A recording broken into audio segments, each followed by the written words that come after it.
आज के वीडियो में हम बात करेंगे सदिश और अदिश राशियों के बारे में।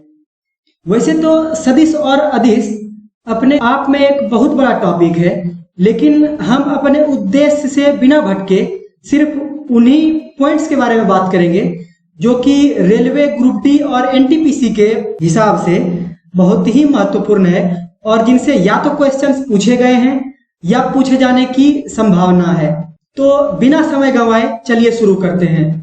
सबसे पहले हम यह देखते हैं कि अदिश राशियां यानी कि स्केलर क्वांटिटीज ये क्या हैं।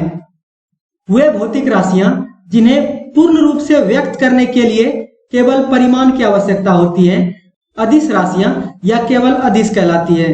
अब इसमें ये भौतिक राशियां क्या हैं? अगर आपको नहीं पता कि भौतिक राशियां क्या हैं, तो आप हमारा मात्रक और विमाओं वाला वीडियो लेक्चर जरूर देख लें। लिंक आपको डिस्क्रिप्शन में और ऊपर कार्ड बटन पर मिल जाएगा। तो वैसी भौतिक राशियां जिन्हें पूर्ण रूप से व्यक्त करने के लिए केवल परिमाण की आवश्यकता होती है। उदाहरण के तौर पर लंबाई, द्रव्यमान, समय, तापमान, ऊर्जा, कार्य, शक्ति इत्यादि। सबसे इंपॉर्टेंट बात तो रेलवे ग्रुप डी में जितने एग्जाम्पल्स यहाँ दिए गए हैं उन्हीं से क्वेश्चन पूछे जाने की संभावना है। इससे बाहर क्वेश्चन पूछे जाने की संभावना बहुत ही कम है। अब इसे हम समझते हैं। जैसे कि अगर आपको कहा जाए द्रव्यमान मापने के लिए, द्रव्यमान आपने मापा कि कोई भी चीज मान लिया जाए कि 5 किलो है, 5 किलोग्राम है, तो इसके लिए आपको दिशा की आवश्यकता नहीं पड़ती है कि 5 किलोग्राम है। इसमें किसी प्रकार की कोई दिशा की कहीं आवश्यकता नहीं पड़ती है। वही समय का भी वही हाल है, लंबाई के साथ भी वही है। तो इसीलिए ये सारी राशियां, ये सारी भौतिक राशियां अदिश राशियां कहलाती हैं। आगे चलते हैं हम। अदिश राशियों को मात्रक और परिमाण में व्यक्त किया जाता है। मात्रक क्या होता है ये भी आपको मात्रक और विमाओं वाले वीडियो लेक्चर में अच्छे से समझ में आ जाएगा। और परिमाण जैसे 5 है, 6 है, 7 है, ये चाहे 5 किलो हो जाए या 5 सेकेंड हो जाए, तो ये 5 ये परिमाण होता है और ये किलोग्राम या ये सेकेंड ये मात्रक होता है। तो अदिश राशियों को पूर्ण रूप से व्यक्त करने के लिए हमें सिर्फ और सिर्फ मात्रक और परिमाण की आवश्यकता होती है, दिशा की आवश्यकता बिल्कुल नहीं होती है। आगे हम देखते हैं कि सदिश राशियां क्या होती हैं और ये अदिश राशियों से किस प्रकार भिन्न है। वैसी भौतिक राशियां जिन्हें पूर्ण रूप से व्यक्त करने के लिए परिमाण के साथ साथ दिशा की भी आवश्यकता होती है, सदिश राशियां या केवल सदिश कहलाती हैं। उदाहरण वेग, विस्थापन, त्वरण, बल, संवेग, आवेग और आयाम। यहाँ भी ये सारे उदाहरण एग्जाम के पॉइंट ऑफ व्यू से बहुत ही महत्वपूर्ण है और इसी से क्वेश्चन पूछे जाने की बहुत ज्यादा संभावना है। इसके बाहर से क्वेश्चन पूछा जाए इसकी संभावना बहुत ही कम है। अब परिमाण के साथ साथ दिशा की भी आवश्यकता होती है, तो आखिर इसे समझें कैसे? तो चलिए एक एग्जांपल से देखते हैं। ये हमारे पास कुछ पत्थरों का एक ढेर है। इस तरह हम लोग बनाकर बचपन में पिट्टो खेला करते थे। तो अगर इसे मान लिया जाए इधर से हम धक्का दें तो यह इधर गिरेगा। ठीक उसी प्रकार अगर इधर से धक्का दें तो इधर गिरेगा। हम सिर्फ इतना आपको बताना चाहते हैं कि अगर आपको कहा जाए कि 5 न्यूटन का बल लगाया गया, इसे पूर्ण रूप से व्यक्त करने के लिए आपको यह भी जानकारी होनी चाहिए कि 5 न्यूटन का बल लगाने के बाद किसी भी चीज पर या जिस भी चीज पर हम 5 न्यूटन का बल लगा रहे हैं उस पर क्या प्रभाव पड़ता है। मान लिया जाए इस पर हम बल लगा रहे हैं, तो इस बल को पूर्ण रूप से व्यक्त करने के लिए हमें यह भी जानना होगा कि इस पर बल का क्या प्रभाव पड़ रहा है। तो इसके लिए हमें यह जानकारी होनी चाहिए कि इस पर बल किस दिशा से लगा, तभी हम बता सकते हैं कि इस पर क्या प्रभाव पड़ा, यानी कि ये किस तरफ गिरा। उम्मीद करता हूं कि ये चीज क्लियर हो गया होगा आपका। अब हम आगे देखते हैं कि सदिश राशियों को परिमाण और मात्रक के अतिरिक्त दिष्ट रेखाओं से व्यक्त किया जाता है। जैसे मान लिया जाए यहाँ आपने कहा द्रव्यमान को हम m से लिखते हैं, m बराबर 5 किलोग्राम, लेकिन यहाँ आप इस परिमाण और मात्रक के साथ साथ इसमें एक दिशा लगाकर बताएंगे कि यह किस दिशा में लगा है। जैसे कि हम अगर लिखते हैं F तो इसके ऊपर हमें पहले ये तीर के निशान को लिखना होगा जो कि सदिश को निरूपित करता है। उसके बाद हमें लिखना होगा 5 न्यूटन या जितना भी न्यूटन का बल लगा हो, और उसके बाद यहाँ हमें दिशा बताना होगा कि किस दिशा में यह बल लग रहा है। सब्जेक्टिव पॉइंट ऑफ व्यू से रेलवे ग्रुप डी में इससे अधिक जानकारी होना जरूरी नहीं है। जितने भी प्रश्न पूछे गए हैं 2018 के ग्रुप डी एग्जाम में, उनमें से अधिकतर यूं कहे तो 10 में से 8 क्वेश्चन सिर्फ इसी भाग से पूछे गए हैं। तो मुझे नहीं लगता कि इससे ज्यादा जानने की आवश्यकता है हमें, क्योंकि सदिश और अदिश अपने आप में एक बहुत बड़ा टॉपिक है। अगर हम पूरा पढ़ने पर जाएं तो शायद हम अपने मुद्दे से भटक जाएंगे। इसके बाद हम कुछ क्वेश्चंस कर लेते हैं जो कि पिछले ग्रुप डी के एग्जाम में पूछे गए हैं। सबसे पहला क्वेश्चन है आपके सामने, एक सदिश राशि में परिमाण और दिशा दोनों होते हैं, जबकि अदिश राशि में केवल परिमाण होता है, जैसा कि हमने परिभाषा में देख लिया है, और दिशा नहीं होती। निम्नलिखित में से अदिश राशि कौन सी है? अब अगर आप देखें, जैसे यहाँ दाब है, विस्थापन है, बल है और संवेग है। विस्थापन यह एक सदिश राशि है, बल यह भी एक सदिश राशि है और संवेग भी एक सदिश राशि है। तो हमारा ऑप्शन नंबर 1 ये सही जवाब होगा। ये क्वेश्चन 12/10/2018 के सेकेंड शिफ्ट में पूछा गया है। आगे चलते हैं अगले क्वेश्चन की तरफ, जो है कुछ राशियों के भौतिक गुण को दर्शाने के लिए उनके परिमाण के साथ साथ दिशा भी निर्दिष्ट की जाती है।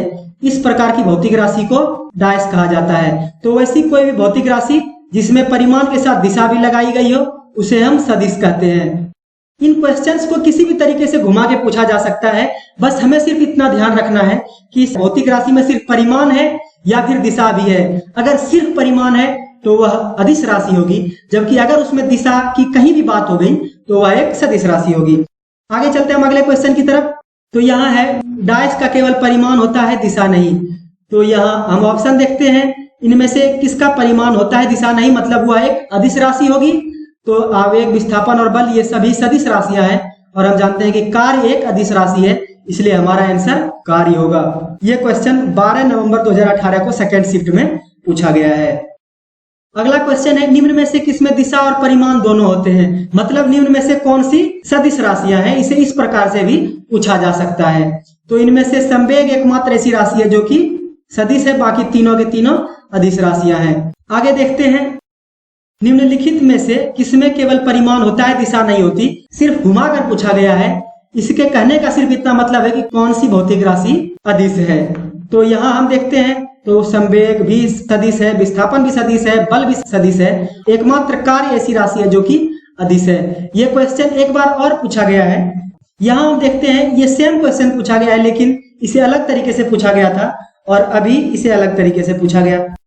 तो हम बिना कंफ्यूज हुए सिर्फ इन्हीं चीजों को अगर अच्छे से प्रैक्टिस करके जाएं तो एग्जाम में आप सदिश और अदिश से जितने भी क्वेश्चन आपके सामने आएंगे उन्हें आप ठीक ढंग से बना सकेंगे। आगे देखते हैं, एक सदिश राशि में परिमाण और दिशा दोनों होते हैं, जबकि अदिश राशि में केवल परिमाण होता है और दिशा नहीं होती। निम्न में से कौन एक सदिश राशि है?